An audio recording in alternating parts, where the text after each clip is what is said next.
Hi, you guys. It's Miss Z. It is time to read another story from In My Mama's Kitchen. Now, if you remember, In My Mama's Kitchen is the title of the book.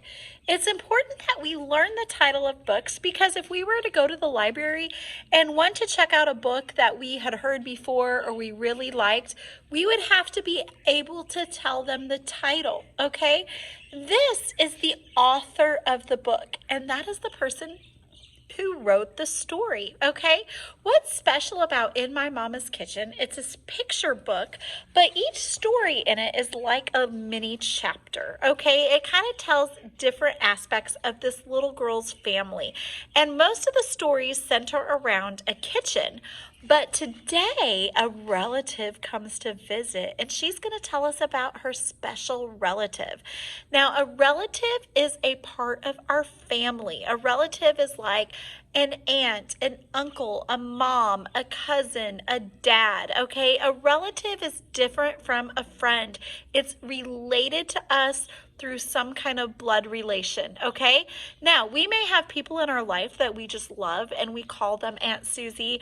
I had a lady from our church when I was little and I would go to her house every Sunday and I always called her Aunt Gladys, okay? Now, she wasn't my blood relative. She wasn't related to me, but I still called her Aunt. But this one in the story is her blood relative, and we're going to find out how, okay?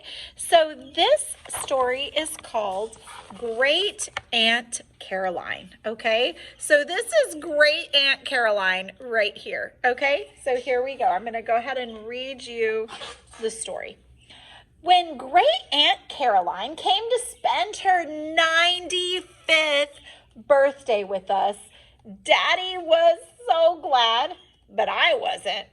Why do we always have to be so quiet around Great Aunt Caroline? I asked Mom. Because she's very old, Mom said. Well, that didn't sound like a good reason to me. Great Aunt Caroline wasn't used to cats, so Janie, our cat, had to sleep in the basement. Great Aunt Caroline wasn't used to children underfoot, so Naomi couldn't come over.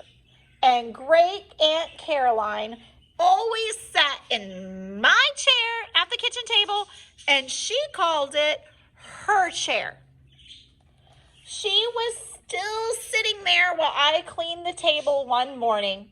Henry, her walking stick, okay, so this is a walking stick. It's like a cane, and it helps older people keep their balance and walk, rested on her lap. I figured she was just watching me to make sure that I did a good job, but by the time I finished, her eyes were closed. Uh-oh, what do you think happened? She sat completely still. It didn't look like she was even breathing. Did she die?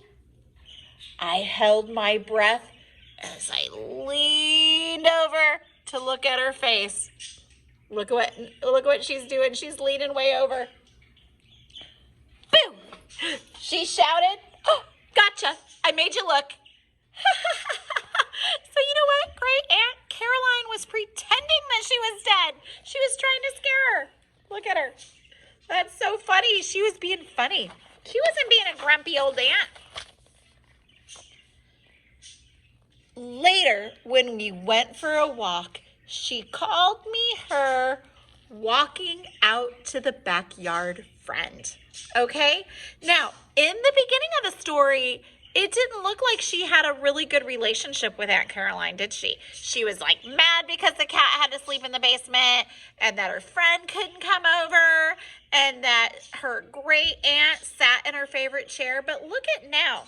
Do you think that she likes her now? When Great Aunt Caroline played a joke on her, that was really funny. And that showed her that Great Aunt Caroline isn't old and grumpy like she thought she was, but she could have a really good relationship with her, okay?